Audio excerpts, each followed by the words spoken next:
97, 98, 99, 100। Hello जी, अगर आप ये सोच रहे हो कि ये बंदा ये इजी कर्ल वर्ड से हमें कर्ल क्यों दिखा रहा है, तो जी ना तो ये इजी कर्ल वर्ड है और ना ही मैं आपको कर्ल सिखा रहा हूँ। ये तो मेरा भटभटिया बुलेट का हैंडल बार है। तो अगर आपको लग रहा है कि हैंडल बार तो बुलेट में होना चाहिए, इसके हाथ में क्या कर रहा है, तो मैं आपको बता दूं, कुछ दिन पहले तक ये अपने बुलेट में ही था, पर अभी इसके जगह में कोई और आ गया है और इसके जगह मेरे अभी हाथ में हो गया है, यानी घर में। तो इस हैंडल के जगह मैं कौन सा हैंडल लगाया हूं, तो आज के वीडियो में मैं वो बात करने वाला हूं।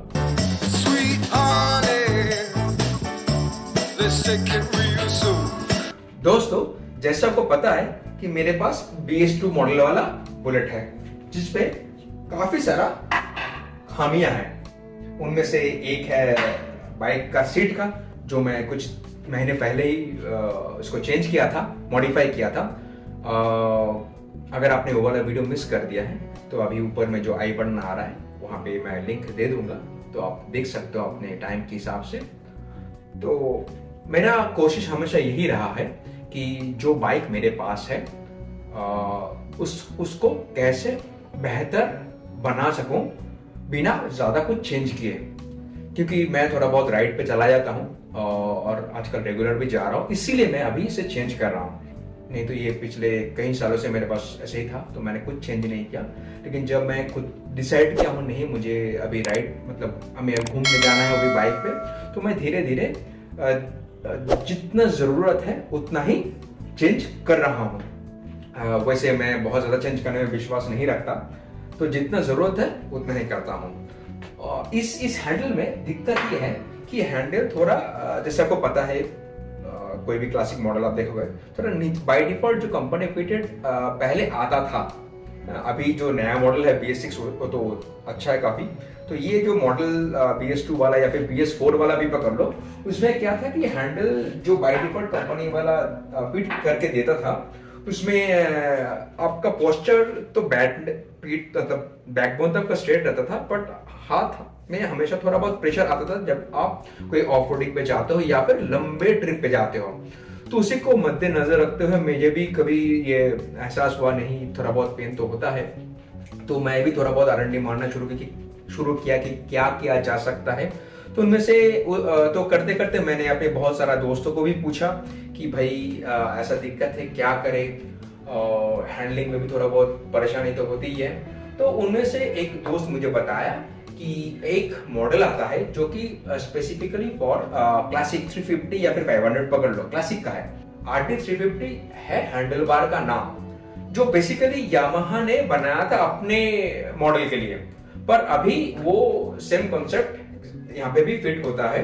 तो मैं भी बहुत सारा बाइक में देखा हूँ कि बहुत सारा लोग थोड़ा मॉडिफाइड हैंडल लेके घूमते हैं। तो ऑन फर्दर रिसर्च तो मुझे इसके बारे में पता चला।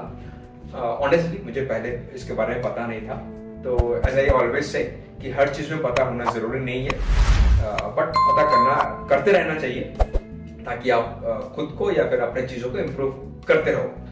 तो ऐसे ही पता करते करते या फिर मेरे दोस्त ने बताया, फिर मैं एक दो ग्रुप पे भी पूछा, बाइकर्स ग्रुप पे, क्योंकि उनके पास बहुत ज्यादा जानकारी रहते हैं।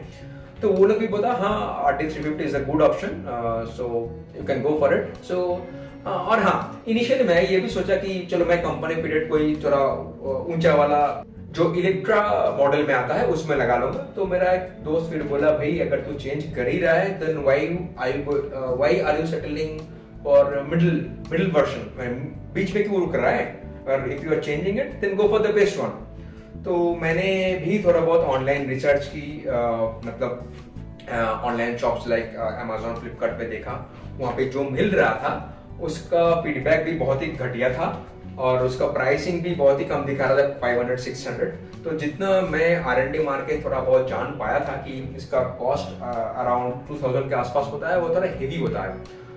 तो मुझे ये पता चल गया था कि भाई नहीं, ऑनलाइन जो मिल रहा है वो तो मेरे पर्पस सर्व नहीं करने वाला है। तो इसलिए मैं गूगल में भी पूछा कि आसपास कोई दुकान है जो ऐसा RD350 लगवाता है। तो करते करते मुझे एक दुकान का पता चला और मैं पहुंच गया उस दुकान पे चेंज करने के लिए। तो अब आगे का कहानी अब खुद देख लीजिए। दुकान पे आते ही थोड़ा पूछताछ और हैंडल बार को देखने के बाद मैंने बोला चलो अब लगा दो, और वो फटाफट शुरू हो गए। क्योंकि मैं वीकडे पे गया था तो रश थोड़ा कम था, तो बंदे लोग एक एक करके खोलने लगे। तो ये दुकान जहां पे मैं अपने बुलेट का हैंडल बार लगवाने आया हूँ, बेसिकली वो रॉयल एनफील्ड का सर्विस करता है। नहीं, ये कोई रॉयल एनफील्ड का ऑथराइज्ड सर्विस सेंटर नहीं है, वो जो अपने मोहल्ले में होता है ना कि दूसरा बाइक सर्विस सेंटर, उस टाइप का। लगता है काफी नाम है इस दुकान का और काफी सारा बाइक भी सर्विसिंग हो रहा है। तो जितना मुझे लगा कि यहाँ पे वो सारे लोग आते हैं जो बुलेट का सर्विस सेंटर में उतना खुश नहीं है। जो भी है सब अपने अपनी मर्जी, कौन कहाँ पे अपना बाइक सर्विस करवाएगा। और हाँ, और एक बात आपको बता दूं, ये जो हैंडल बार मैं लगवा रहा हूँ ये बेसिकली इन लोगों का ही कस्टम मेड है। डिजाइन तो RD350 वाला हैंडल बार का ही है। चलो कोई भी हो, मुझे नाम से ज्यादा काम से मतलब है। और किसी महापुरुष ने कहा था, नाम में क्या रखा है। ये लोग बड़े ही सावधानी से ये काम कर रहा है ताकि बाइक पे कोई खरोच भी ना आए। चलो जी, लग गया मेरा बुलेट का नया हैंडल बार। अब धीरे धीरे आईना, एक्सेलरेटर, क्लच वगैरह भी लगाएंगे।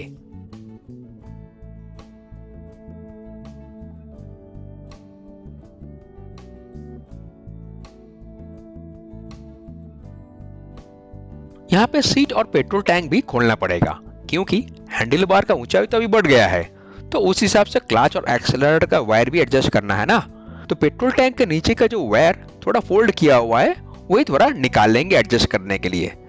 नहीं जी, कोई कन्वर्ट नहीं करना पड़ेगा।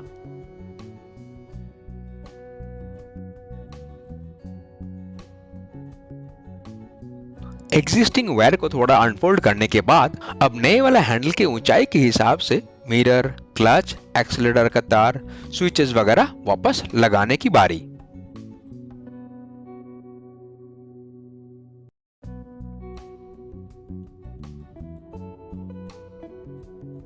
चलो जी, अभी जो बचा कुचा काम है, जैसा कि पेट्रोल टैंक और सीट वगैरह को वापस अपने ही जगह बैठाना और फाइनल टच देने की बारी।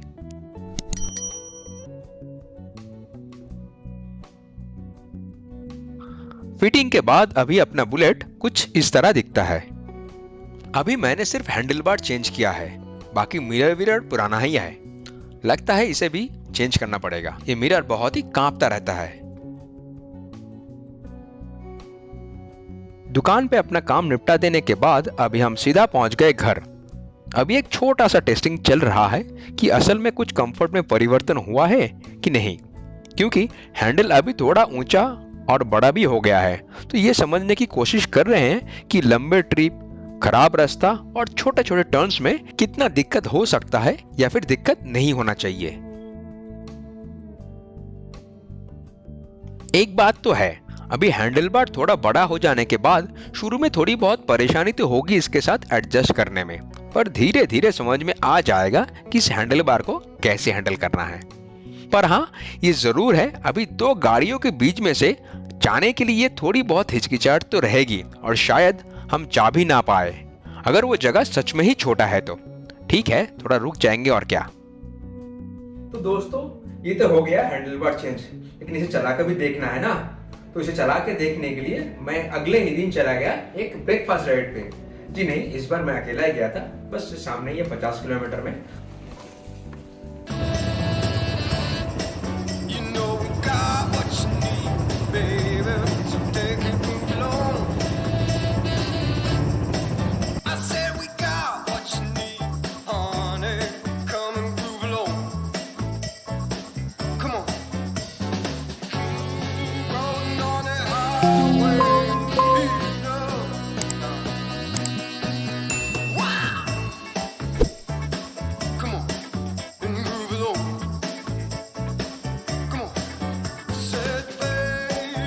तो ऐसे ही चलते चलते मैं पहुंच गया थड़कम होटल पे।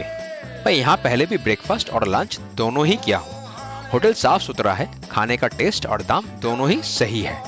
तो अगर आप चाहो तो यहाँ पे एक बार ब्रेकफास्ट या फिर लंच भी कर सकते हो।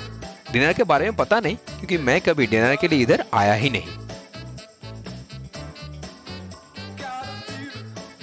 यहाँ काफी जगह है और काफी लोग भी आते हैं खाना खाने के लिए। यहाँ पे एक सेल्फी पॉइंट भी है जहाँ पे आप अपना फोटो भी खींच सकते हो। नहीं जी, मैं सेल्फी पॉइंट पे नहीं हूँ, मैं अंदर ही बैठा हूँ और फिलहाल मैं अपने ब्रेकफास्ट का ऑर्डर देके थोड़ा अपने ही साथ वक्त बिता रहा हूँ।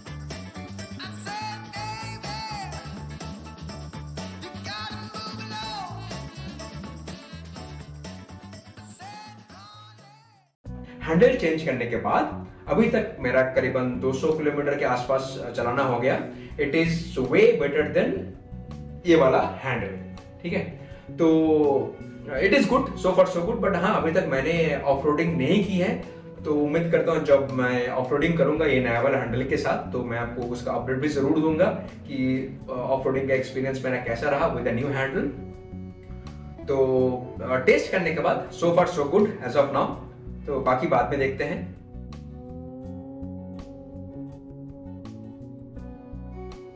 तो दोस्तों, ये रही हमारी आज की कहानी अपने बुलेट का हैंडल बार चेंज करने की।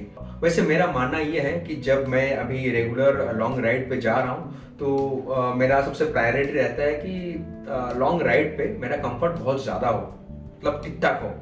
इसीलिए मैं ये सब चीजें हम धीरे धीरे चेंज कर रहा हूँ। अगर आप भी मेरे साथ सहमत हो और अगर आपको भी ये लगता है कि हाँ, लॉन्ग राइड में कंफर्ट होना बहुत जरूरी है, और अगर आपके बाइक में ऐसा कोई प्रॉब्लम्स है तो आप धीरे धीरे उनको एक एक करके चेंज कर सकते हो। बट आई वुड रादर से कि आप तभी चेंज करें जब आप ये मेक श्योर करें कि हाँ, आप अभी रेगुलर जा रहे हो और आप कंटिन्यू करोगे, नहीं तो फालतू में पैसा खर्च करके कोई फायदा नहीं है छोटी मोटी इजी राइड के लिए।